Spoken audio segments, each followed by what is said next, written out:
In this guide, I'm going to show you how to join a territory battle in Star Wars Galaxy of Heroes.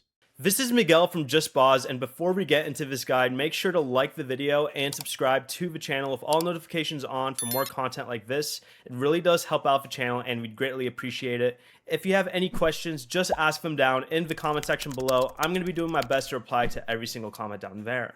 You must be at least player level 65 and belong to a guild before the territory battle begins. From the Cantina screen, go ahead and tap the guild events table and find the active territory battle and tap enter. Unlike territory war, there is no separate join button or registration period. Select an active territory on the map, then contribute by completing a combat mission, filling an assigned platoon, or deploying your remaining characters and ships. Follow your guild officer's instructions so you contribute to the correct territory. You must participate and remain in the guild until the territory battle ends to receive its rewards. Before you leave, remember to like the video and subscribe to the channel with all notifications on for more content like this. It really does help out the channel and we'd greatly appreciate it. And if you did have any questions, just ask them down in the comment section below. I'm going to be doing my best to reply to every single comment down there. Peace.